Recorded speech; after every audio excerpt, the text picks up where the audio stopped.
So when the inside, the capacity load goes so low, and it's just, I can't deal with this anymore, just note it's going to come out. We actually haven't talked about this in the 4 seasons we've been doing the podcast. And it's something we get pictures of from our clients all the time. I do it so systematically because that's just the way my brain gears. I'm like, oh, this is so cool. Let's just dive in, right? Because the skin reflects, again, many systems working together. Yeah, because that's the thing is there could be external contributors to rashes, but also internal contributors to rashes. Release the histamine and potentially other compounds that are going to increase that blood flow and stimulate the itching. It's like, hello, we have an issue here. Remember, anything with the skin is your body's trying to get your attention. You're going to get, again, redness and swelling and itching. This is Keep It Clear, real conversations about skin, acne, and women's health without the overwhelm. Because you deserve answers that actually make sense. Today's episode starts now.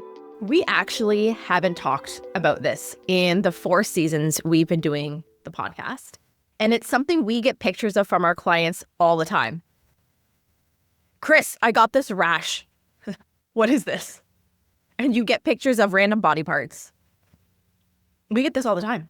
And the thing is rashes are one of the most common ways the body communicates that something has shifted internally or externally. This wasn't even today's topic, was it? We were on a call this morning and you pulled up a picture and I'm like, what in the histamine is going on there? As soon as I saw that photo from that client, I was like, this is histamine. Histamine screaming at us. So we know, and if we don't know, this is a recap, that the skin is the body's largest organ. So it functions as a barrier, an immune organ, communicating systems. Is it a good time to tell people that I've been teaching a lot lately? So Cris has been teaching a lot lately. It might come out very teachy. A lot. So even on our calls, when I'm with the coaches and stuff, it comes out teachy sometimes. So I might go weave in and out with my different personalities is what I'm saying. She has several. No, but because the skin is constantly interacting, we go, look, it's interacting with the internal environment of the body. It's the outside world. It's often going to be the first place that imbalances become visible when the terrain is exceeded. So when the inside, the capacity load goes so low, and it's just, I can't deal with this anymore, just note it's going to come out, right? We all know, like rashes, they're redness, bumps, dry, itchy, hives, flakes, irritation, welts, we've got them all. So welts are a little bit different than rashes, but we have to, you know what I mean? It's in the same category. To our eyes, right? Yeah, because we're trying to delineate between the source of, hey, what's the potential trigger, right? Even sometimes they appear suddenly and disappear quickly. And we have no clue. It's just like, oh, I got this rash. I woke up with it. No, it's gone now. I'm like, can you send me a picture? Oh, it's gone. Right? Other times it lingers, returns, repeats, moves around. How annoying when it moves around for the person with the rash. Because you're going, wait a minute, it's different. It's no different than acne though, right? Oh, I didn't ever have acne here. Now I do. Same concept. But I also want to bring up is not only sometimes people come in, they're like, hey, I have this rash, or it comes and goes. But sometimes rashes appear when we're going through therapeutic protocols. We see this quite often where we've had, we especially see this in gut protocols. I say the majority of the time we see this in gut, maybe in a detox, but it's like when we're going hard into rebalancing the gut's microbiome, this is where we'll get those rashes. We'd have clients that have had neck rashes pop up, abdominal rashes, hive-like rashes on the legs. We've seen it all. Not just that, not even in therapeutic protocols. However, their stress terrain. So their stress has increased or their lifestyle factors have changed, right? So holistically, I want everyone, if this happens, to step back and start to ask questions. So I want the main question I do, and Katie can attest because she's on a bunch of calls with me, is right off the bat when a coach brings me something, I'm like, ooh, what's the body responding to? I do it so systematically because that's just the way my brain gears. I'm like, oh, this is so cool. Let's just dive in, right? Because the skin reflects, Again, many systems working together. So what do we have? We have the immune system, digestion, circulation, detoxification pathways, nervous system. The nervous system. So when one of these systems is under that stress, and remember, stress isn't like Elmo with his hands in his air, screaming all over the place. Their stressors are compound load, right? So when the body is under a compound load that it can no longer tolerate or under that stress or processing something really irritating, that skin is going to express potentially as inflammation and irritation. And that's what you're seeing, right? So inflammation, red, raised, heat, all of these things. So in some cases, even a rash is a body reacting to something external, such as a chemical exposure, environmental irritant. Contact dermatitis. Yeah, it's honestly, it's even like that wet eczema. I don't know if you've ever got that. That's irritating. That hurts. I get that every time I use palm olive soap. Interesting. So here's my total clinician brain. Don't use the soap. I don't use the soap. I have no issues. So what's in that soap? What's in that soap? I don't even want to know. I just don't use it. So let's not go there because that's a whole other podcast, right? But again, this is like why rashes can look so different from one person to another even. So if we have, say, that histamine release, nutrient imbalance, even the immune activation is going to be part of this. So we have to look at appearance, location, timing, sensitization, kind of like, of that rash. I don't know how to, I'm trying to do it in different words and it's not coming out. So these are clues. What systems are involved? They're signals that help guide that deeper understanding of what the body needs in order to really restore that balance. Are they pretty? No. Can they itch? Sometimes. Most often, they're there and they trigger the response and then things calm down and then they go away. That's a typical rash, right? So really what I want to do today is, I don't know what your agenda is. You can let me know if this is totally off beat, but I want to start distinguishing the difference, the maybe rash patterns, identity triggers, internal triggers or external, just so that we can go, hey, if this happens, how do I maintain calm? Yeah, because that's the thing is there can be external contributors to rashes, but also internal contributors to rashes. And you have to remember that a rash, like your skin, whether it's rashes, eczema, it's acne, whatever is going on in the skin, it is basically a warning light on the dashboard. Hey, something is going on and it needs your attention. Maybe it's an external, maybe an internal. And because I do skin health for a living, Cris, I'm sure you get the same, is all my friends and family will text me like, Katie, what's this rash? Like, what is this? My kid has this. Where do you think this came from? What is that?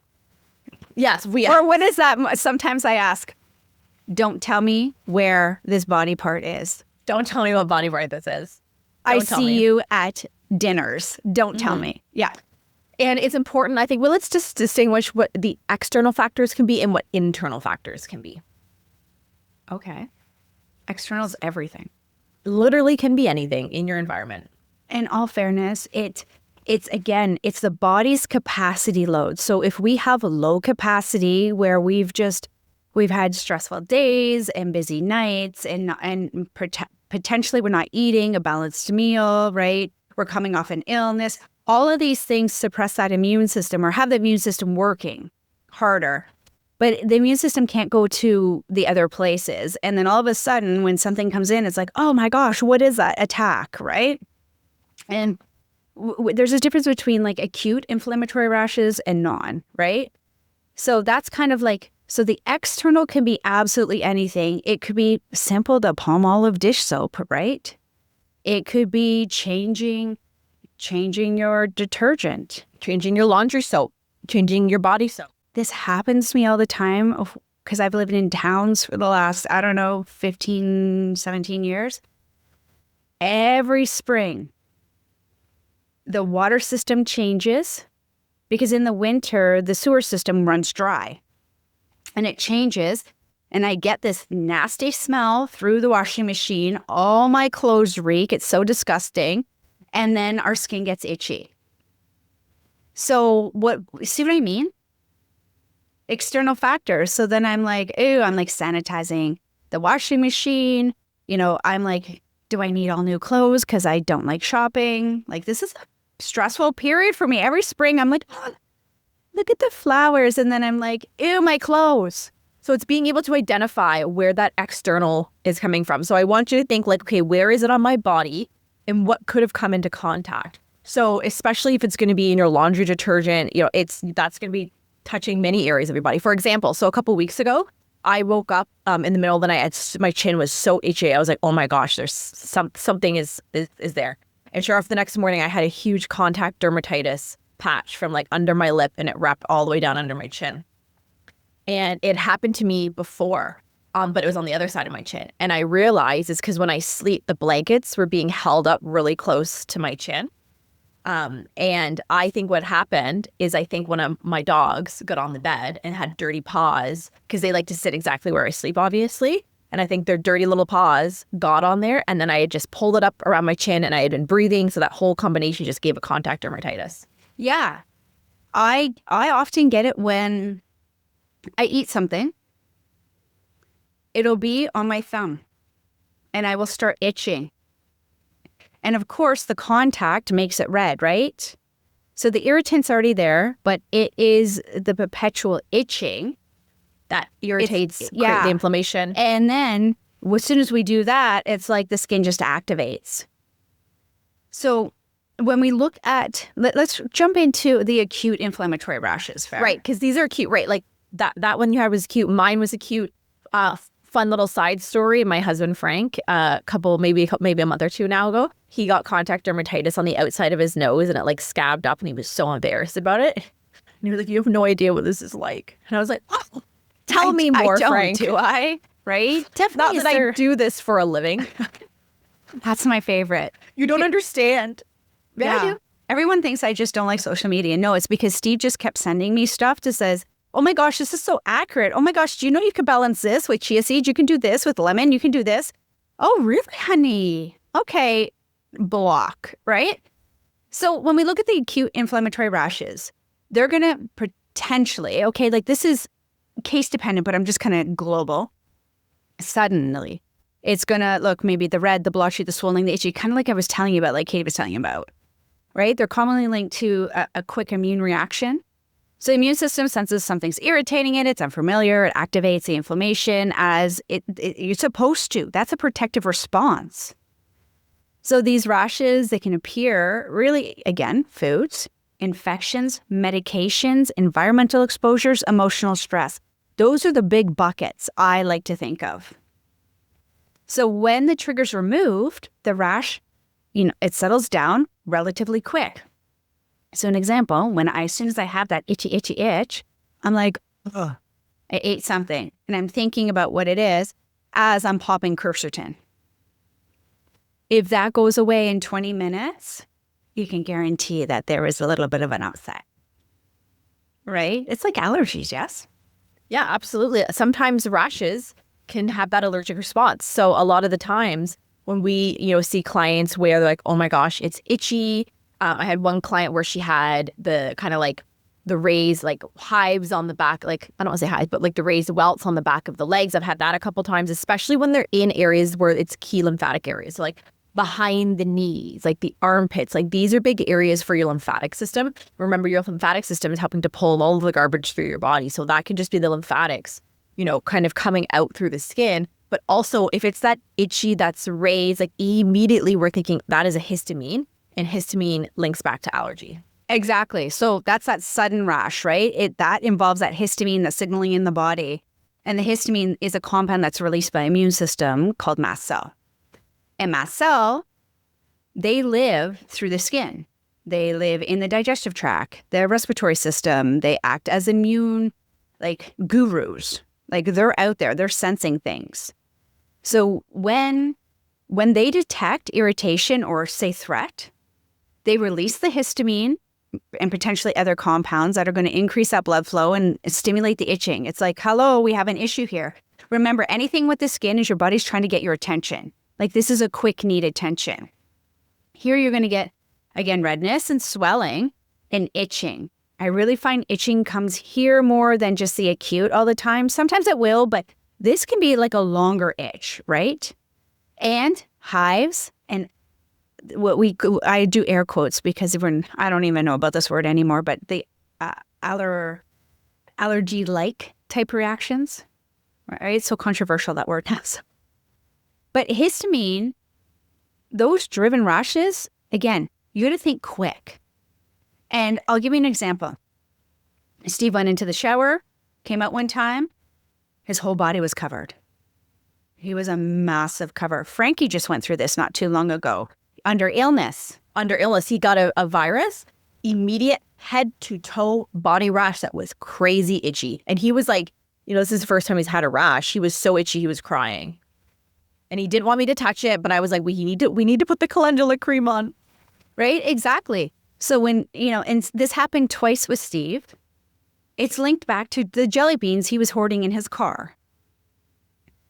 So, and he didn't want to tell me about them. I think I've ingrained some fear here. But what I'm saying is, I was like, okay, this is twice in 2 weeks. What did you do before the shower? And he's like, oh, I had some jelly beans. Right? Okay, well, was it the same batch, I said? Because he's eaten jelly beans his whole life. It was the same batch. So potentially there could have been some driver in that batch, different dye lots, whatever it is, right? And, the thing is they can move around the body rather than staying in place. So his was very acute, but I knew it was a histamine because it was interconnected to the food source, right? And then when these reactions are influenced again, so stress, so I'm delineating his stressors, his gut irritation. Well, that was easy, right? Infections, did he have environmental chemicals? Like, I'm going through the list. So jelly beans it was. We got rid of the jelly beans. Never happened again. Not once. And I've given him jelly beans since, and he was a little hesitant. I'm like, eat the jelly beans, go have a shower. He's like, what is wrong with you? I'm like, oh, this is just for fun. This is testing. We're experimenting. This case study. Yeah. So when we go into the histamine, that's one thing, right? And mast cell is a little bit, I'm going to say, is like the big beast of it. And I have mast cell, like I have an autoimmune, my mast cell comes out. It's not fun. That takes a while to kind of get down. Sometimes we need different supplementation when we're in that mast cell because we need to modulate the immune system. Other times, quercetin's really great. You have allergies? Quercetin. Yeah, that's a quick inflammatory reaction. Right? Start taking the quercetin a few months before allergy season. Yeah, I really like it, but again, we have to look at the chronic inflammatory rashes. Yes, absolutely. So they behave differently than acute rashes. And I mean, that's because they have a different title, obviously. Like we all could have figured. But this is where I start to go eczema, psoriasis, dermatitis. So instead of peering like randomly, now we're starting to are we getting the same spots, right? So all of a sudden, if we took Frank's example, and now he constantly gets it in the same spot, we're going to start to look at the chronic behaviors of it. And potentially, if he went and said, I've had this for 6 months, he would get a dermatitis, diagnoses. So and when they flare, it's so inconsistent. Honestly, I can't even say either. Unless you're seeing, I see it sometimes cyclical, but I see it just, it's harder to pinpoint these, is what I'm saying. Well, this just happened to my mom where, she did a gut test and I had set her up on a gut test and she was doing great for her 4 weeks. Then she went to Mexico for a week, went totally off plant, ate, drank, did all the things. When she came back, she had a massive flare of her eczema, her different eye symptoms. Like she had a massive flare of her health symptoms. She's like, I just don't know what's going on. I was like, well, let's look back at what you did last week. Shocker. That you were doing so great, you went off plan, and you had all of these flares and all of these eczema flares and histamine flares. And so in situations like this, the skin barrier may also be weaker, right? So the immune system may be constantly or even continuously stimulated. Again, the gut irritation. When we travel, that's an immune stimulation.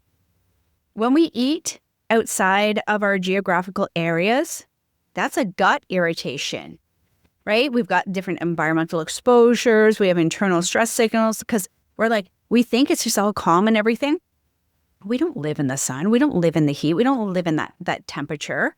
We don't eat these types of foods all the time, right? So really addressing that broader terrain becomes more important rather than focusing only on that skin surface, right?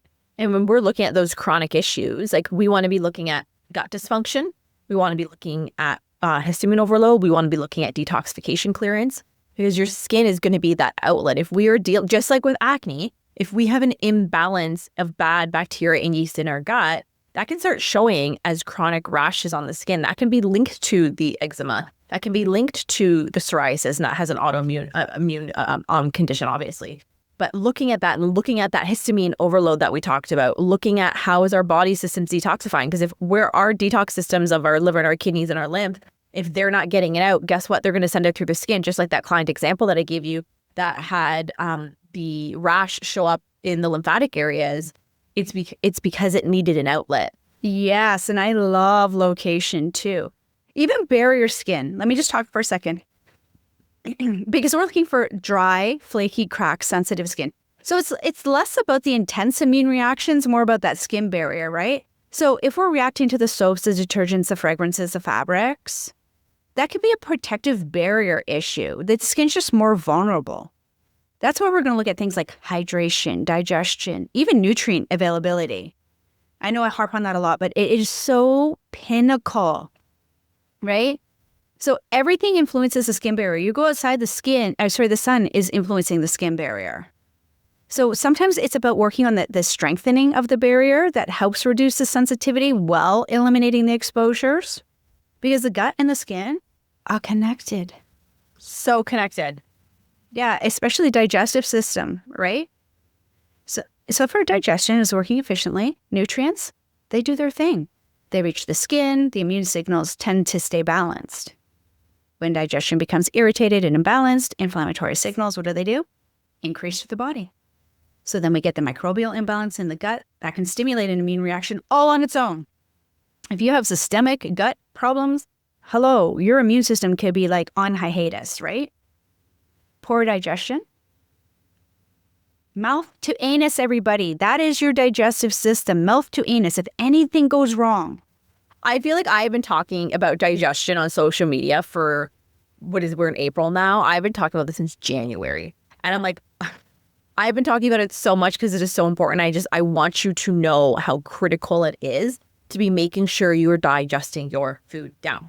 Well, it's the food particles, right? They interact more strongly with the immune system. So this is where we're going to get, when we're looking at the skin in the gut, digestive discomfort.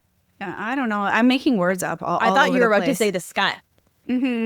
That could be a new term, the scut. Well, I Skin gut. I can't help it. But one thing I do want to notice is, again, because we're seeing this more and more and more, and we've been very privileged in our career to touch thousands of files.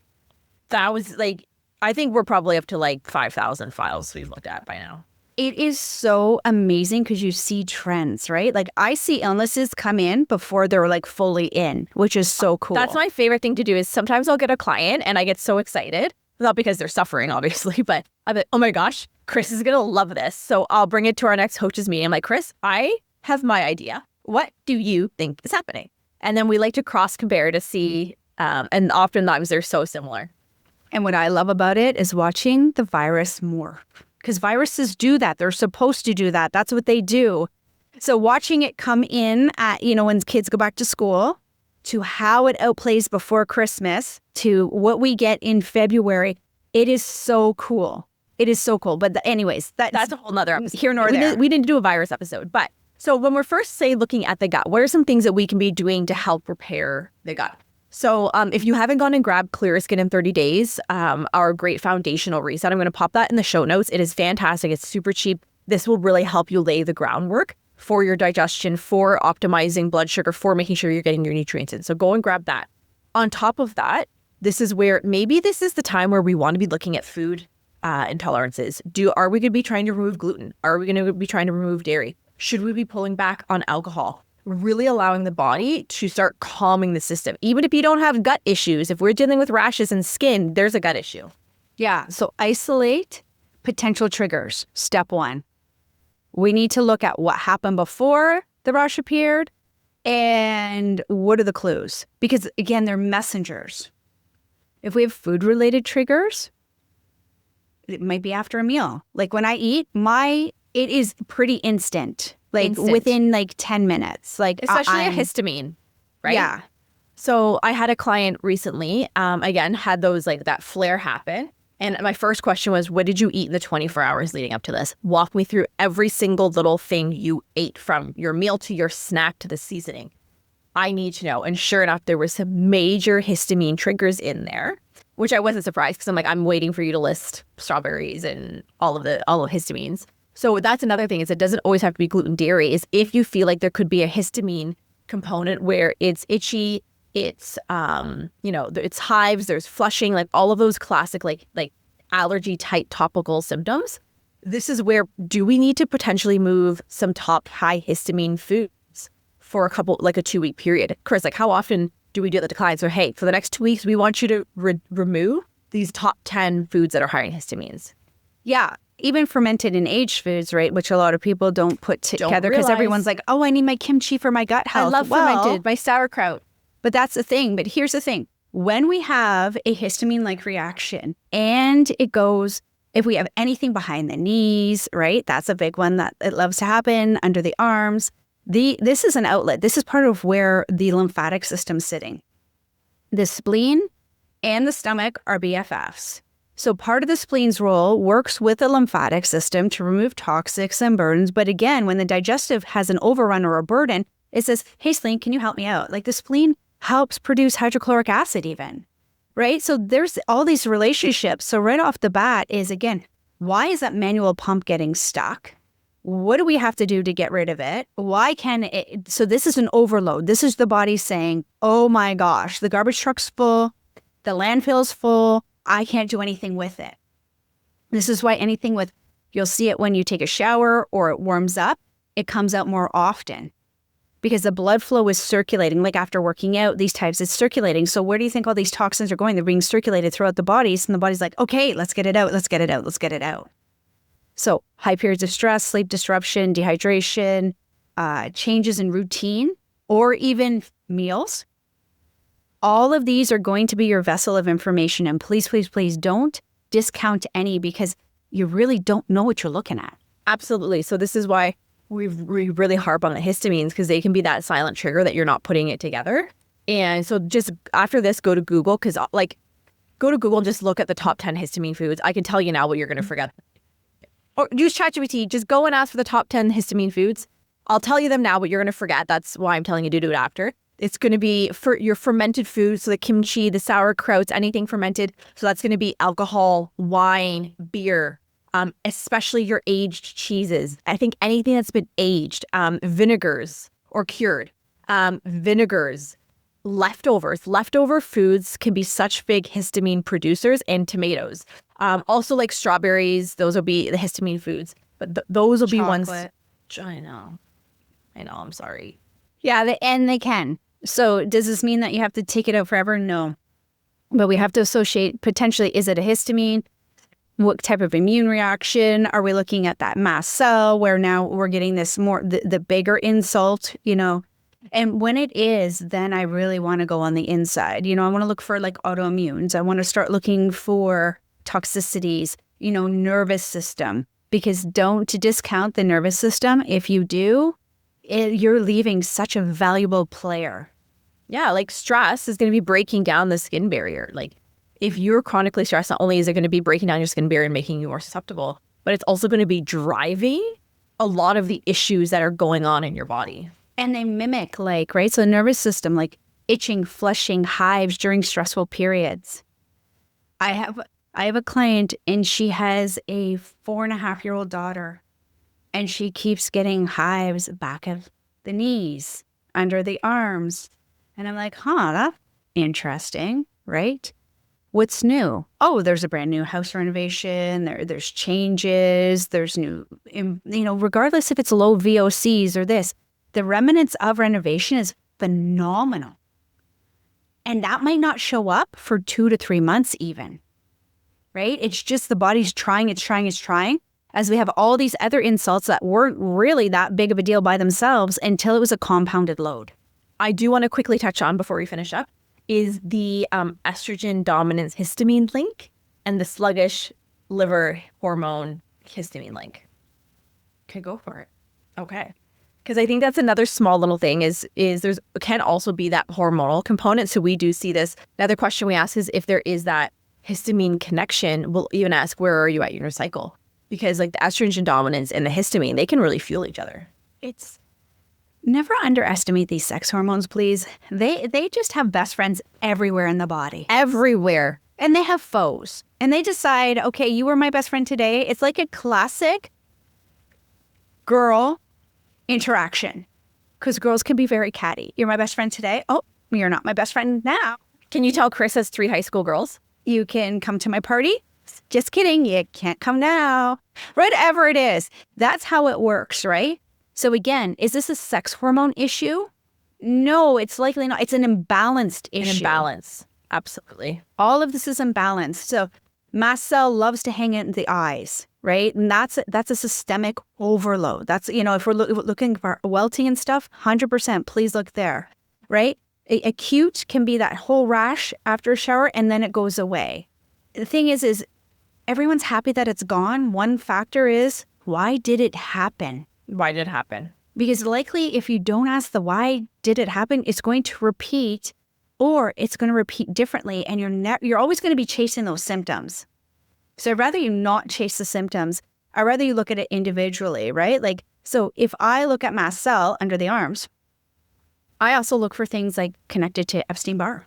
Epstein-Barr virus. Nasty, right? Nasty thing. Cold sores. Boom, boom, boom, boom.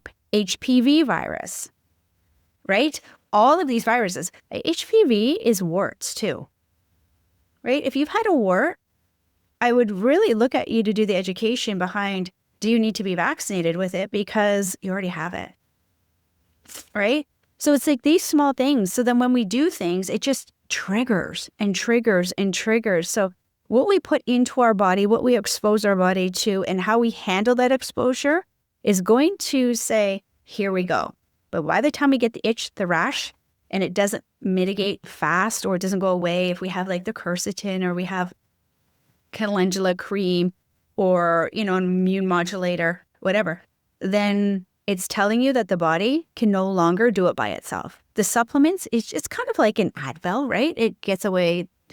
This buys you time to not be uncomfortable, but it's working with the body's natural mechanisms versus just crushing the symptoms altogether. And so we just really want you to be able to connect those dots, because obviously Cris and I do this for a living, so we're able to connect the dots and what caused the rash pretty darn quick.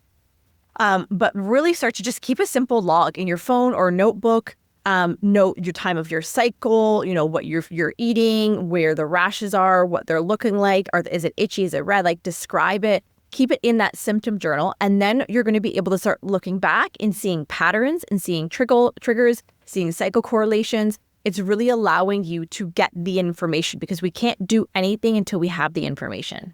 The other one little thing is if we take something in and it irritates the immune system, and then we're like, oh my goodness, that triggers the nervous system, that the digestive system's on. So you see all these systems are interconnected. So it's not just an isolated system. We're revving all these systems. So if we already had a stress compound, that's the finger to the domino, right? So because everybody wants to know what was the cause. And sometimes it takes, honestly, for me, maybe Katie, you're quicker. Sometimes I'm racking my brain for weeks and a client will say something and I'll be like, there we go. Because we didn't have all the information. Well, they didn't have all the information. Yeah, they didn't know. Right? Yeah. And the thing is it's like, oh my gosh, there you go. Boom, boom, boom. Timelines. Repeat. Remember over here and this happened and it was a little bit. Right? Yeah. So just watch that. Like, especially like to just get into the big 6. Oh, the big 6. Go to YouTube. Type in The Big 6 by Dr. Perry Nicholson. You just put the Big 6 lymph drainage. It is such an incredible technique. We recommend it. You'll see if you ever come and work with us, whether in Clear Skin in 30 Days or private client, it's going to be in your protocol because it is so super helpful, super simple, and easy to do. And if you're like, oh my gosh, I don't want to add another thing, do it in the shower. Yeah. And or, please and thank you, go for a walk. Go for a walk. Because we're using that manual stimulation for the lymphatic system. We're calming the nervous system. We're resetting the vagal tone. We're using muscle glycogen, after meals instead of the glycogen through the liver. And the immune system doesn't have to be on hiatus now. Walking, everybody, free and easy. Free and easy. Free and easy. All right, everybody, another fun-filled episode here at Keep It Clear. We hope you have a lovely rest of your day. We'll see you next week. Remember, check all the show notes. If you want to come hang out in Clear Skin in 30 days, or you want to come be one of our private clients, all the info's in the show notes, and we will see you later.